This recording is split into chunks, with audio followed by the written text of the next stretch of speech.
Assalamualaikum warahmatullahi wabarakatuh dan salam sejahtera. Bertemu kita dalam ruangan santai petang bersama ODL UKM.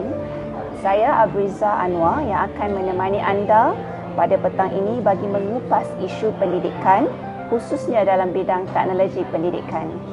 Hadirin sekalian, tajuk santai petang kita adalah bertemakan tentang pendidikan dari segi teknologi terkini, iaitu teknologi digital dalam pendidikan di Malaysia, di mana pengajaran dan pendidikan konvensional atau PDP digital.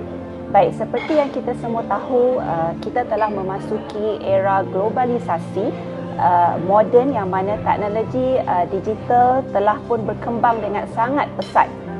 Maklumat di hujung jari kita boleh dapat begitu saja, di mana saja, di mana ianya merupakan satu frasa yang sangat popular bagi menggambarkan situasi ini. Oleh itu, kondisi pembelajaran masa kini dipengaruhi oleh pembelajaran digital yang berteraskan transformasi pendidikan dalam meningkatkan pengajaran dan pembelajaran mengikut arus pendidikan semasa. Selain itu, ianya sejajar dengan anjakan ke-8 Plan Pembangunan Pendidikan Malaysia PPPM 2013-2025 dan di mana usaha KPM untuk meluncurkan dasar pendidikan digital tidak lama lagi. Baiklah, bagi membincangkan perkara ini, pastinya ada bersama saya seorang ahli panel yang cukup hebat dalam bidang multimedia dan animasi, khususnya dalam bidang pendidikan ini. Tetapi sebelum itu, kita lihat dahulu apa kata mereka.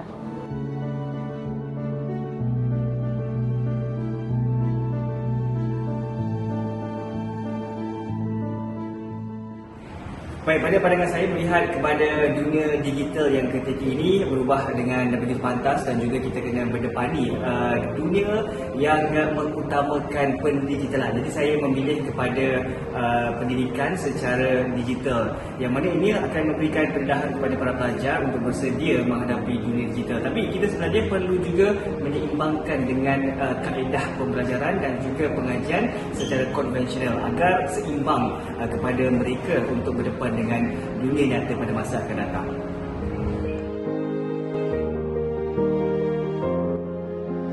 Pada pandangan saya, tak kali dunia sedang berkembang dengan pesatnya, kita tidak boleh menafikan semua berkaitan dengan digital. Cuma ada sedikit persoalan sebagai seorang ibu kepada anak yang masih lagi bersekolah. Sekiranya kita ingin menjalankan 100% ataupun kita prefer untuk pengajaran dalam sudut digital, dari sudut kemampuan bagaimana, adakah internet iaitu mencakupi semua, adakah kita ada gadget yang cukup untuk anak-anak kita, dan dari sudut kesihatan juga kita kena lihat mata mereka, bagaimana dengan perkara-perkara ini nak difokuskan supaya kita tak nak bila kita pergi ke arah digital ada perkara-perkara tertinggal yang akhirnya akan menyukarkan atau mungkin menjatuhkan sedikit pembelajaran anak-anak ini kerana kita mengejar digitalisasi itu.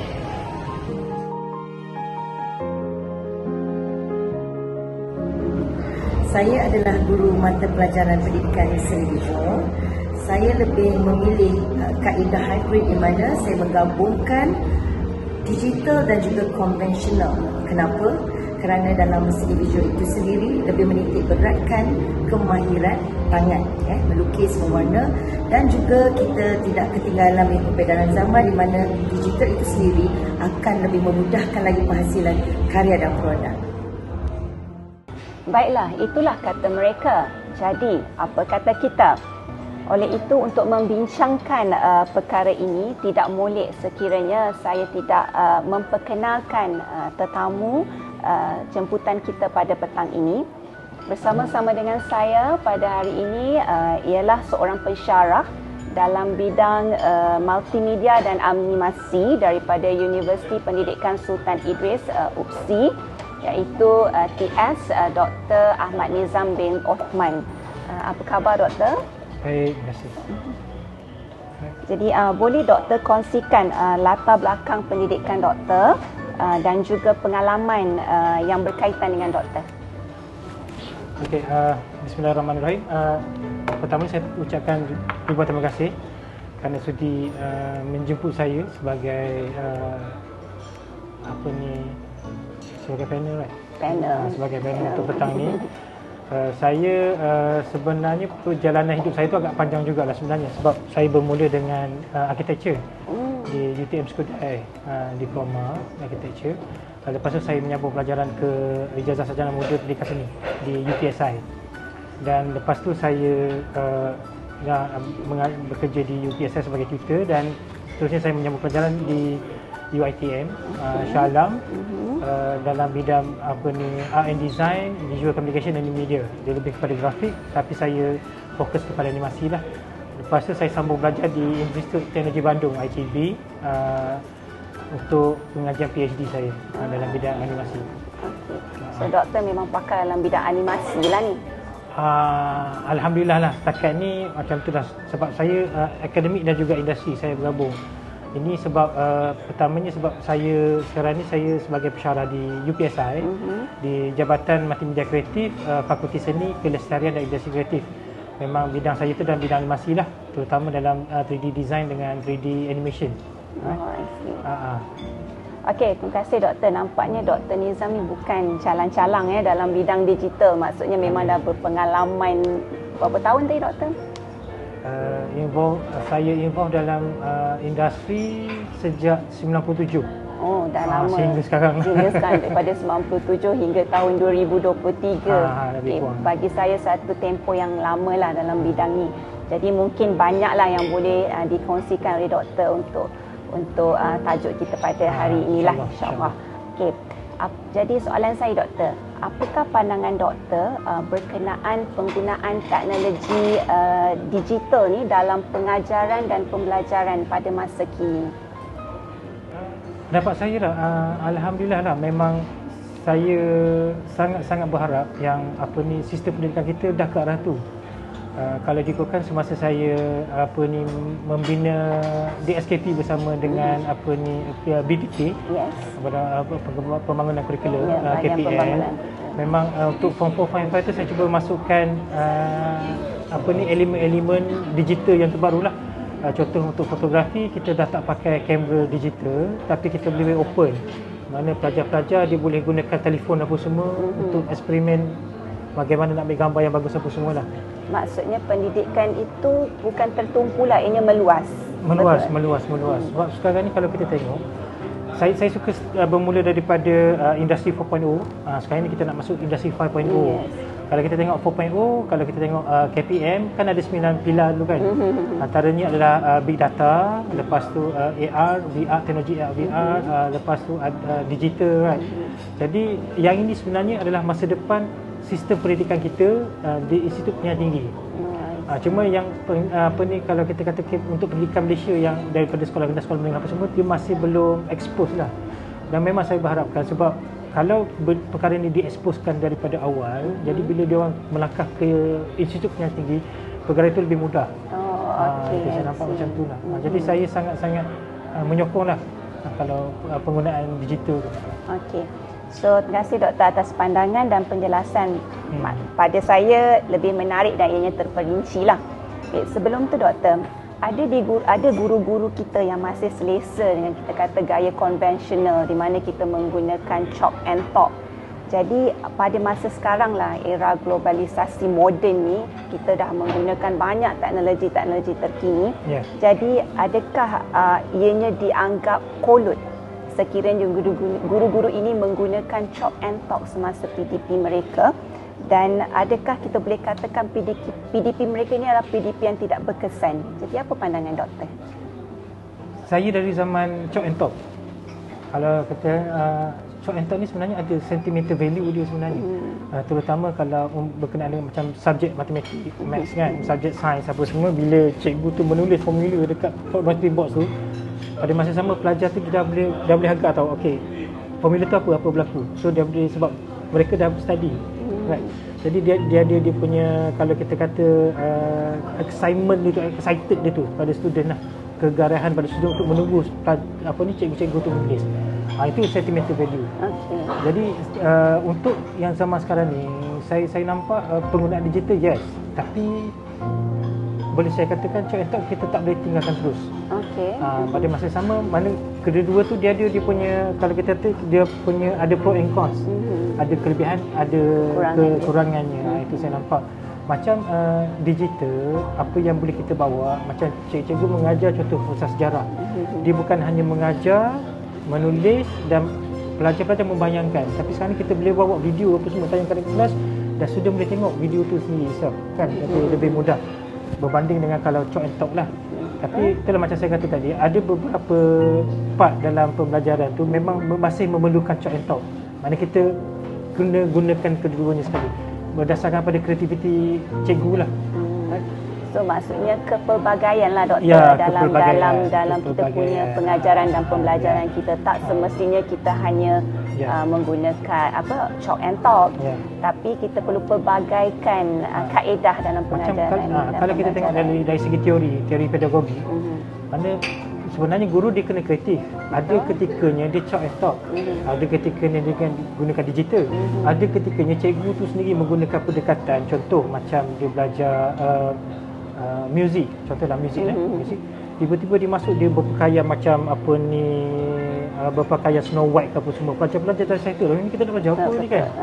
Itu maksud saya. Maknanya cikgu tu dia kena mewujudkan suasana environment yang menyeronokkan kepada pelajar. Sekarang ni kita kena tengok digital ni dia sebagai medium. Yes.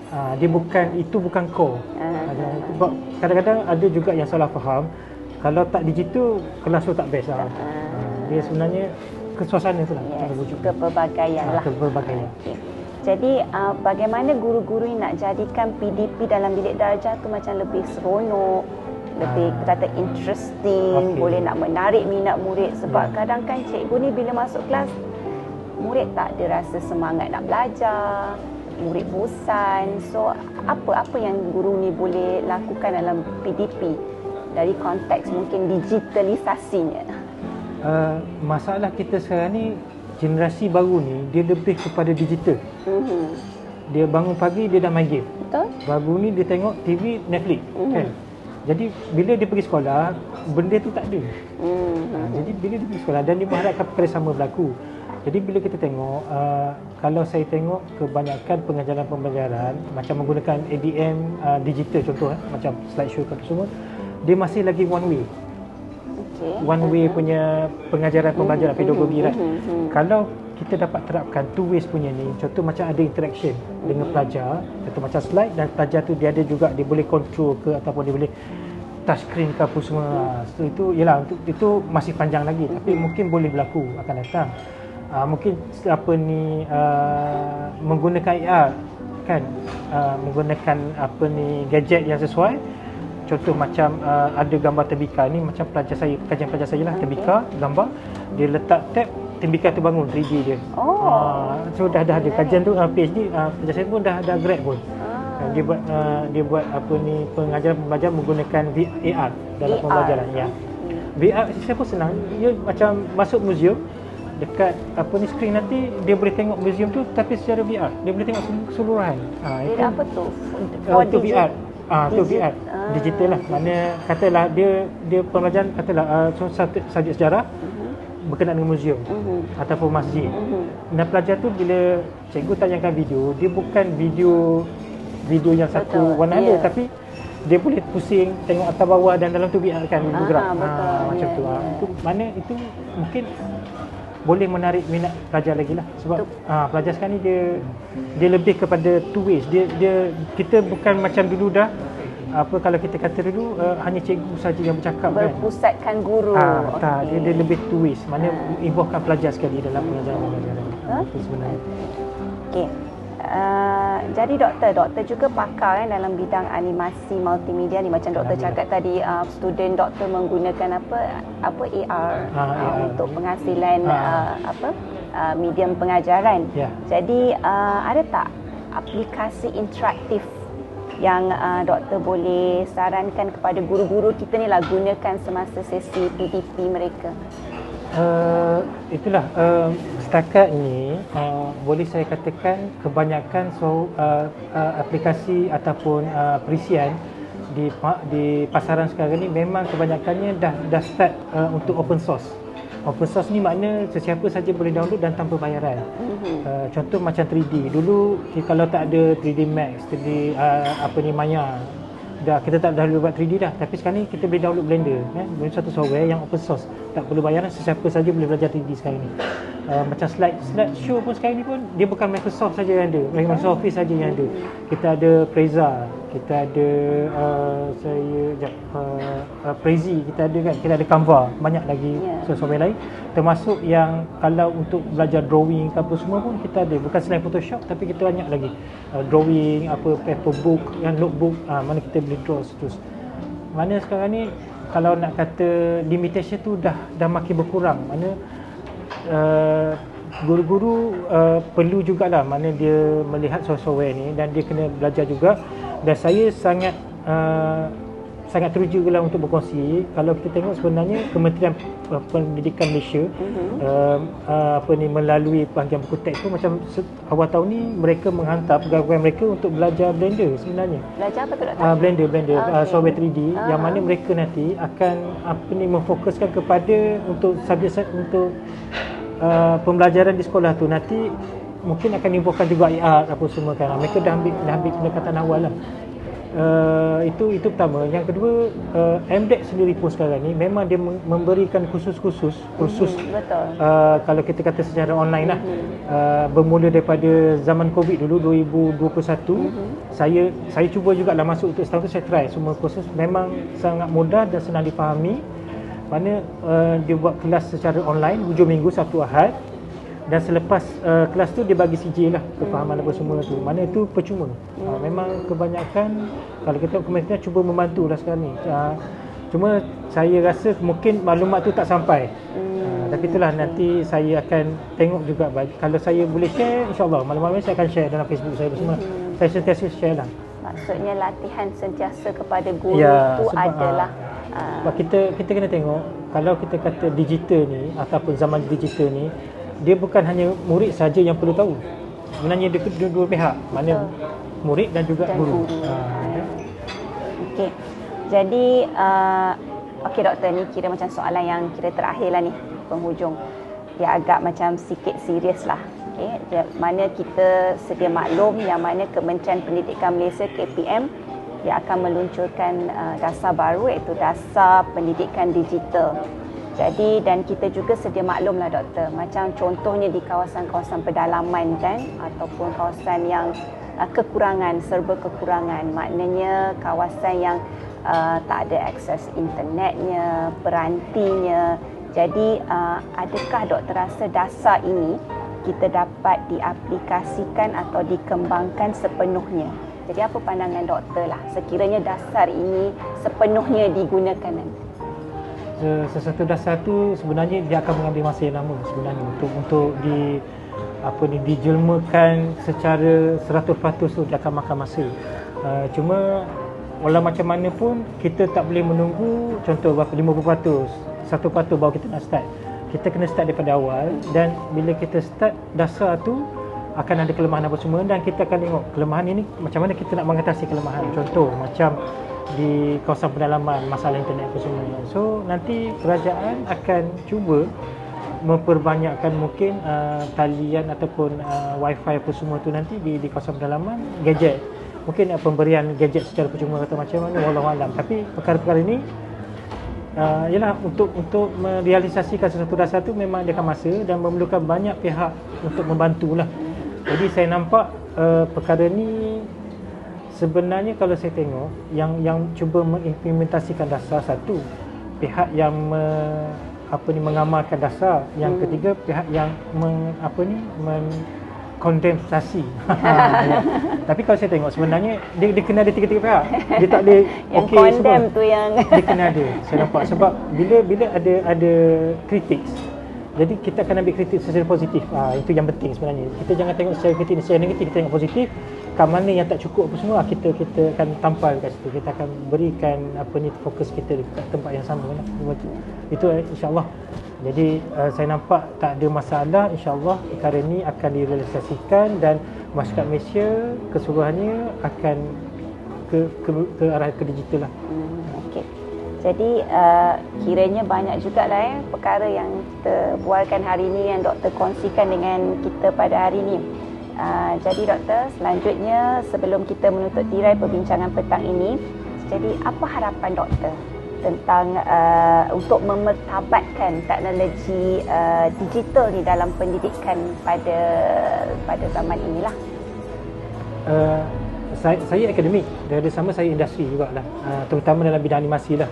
Saya tengok perkembangan animasi kat Malaysia ni sangat pesat, bangun pesat, dan saya lihat talent-talent baru ni yang cuba menonjolkan diri sudah tumbuh bagai cendawan. Sebab bila anak muda ni dia terlibat dengan digital apa semua, dia lebih banyak tutorial sekarang ni tentang 3D apa semua, tentang animasi. So mereka cuba, berani mencuba tu satu yang bagus lah sebenarnya, berani explore.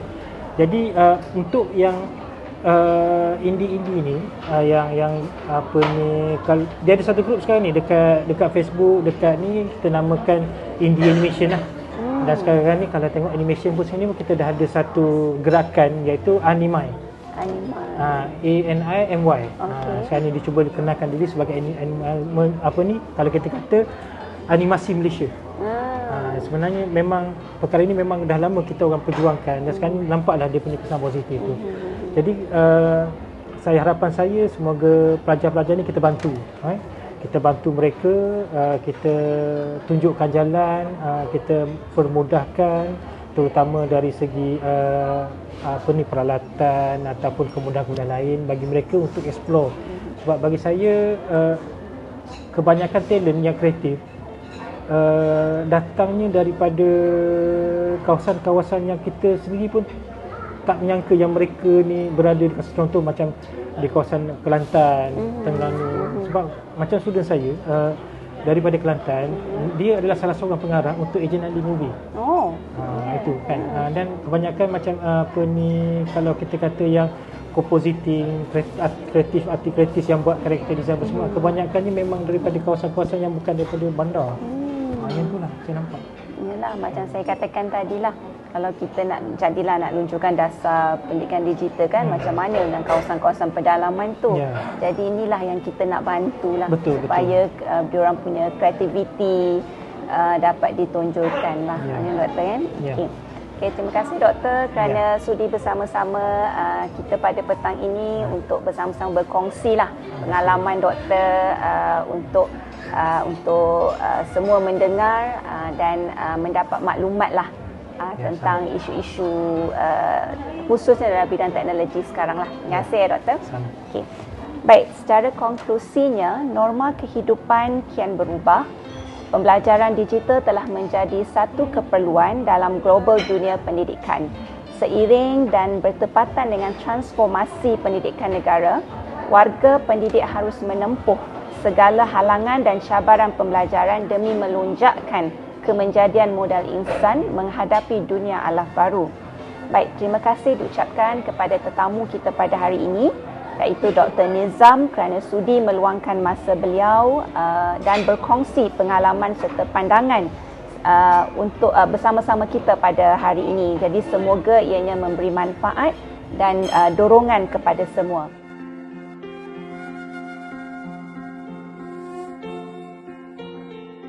Saya mewakili kumpulan 3, subjek GGGP 6223, penerbitan video pendidikan program ODL UKM Sarjana Teknologi Pendidikan, ingin mengucapkan setinggi-tinggi terima kasih kepada semua kerana sudi meluangkan masa menyaksikan sembang santai petang ini.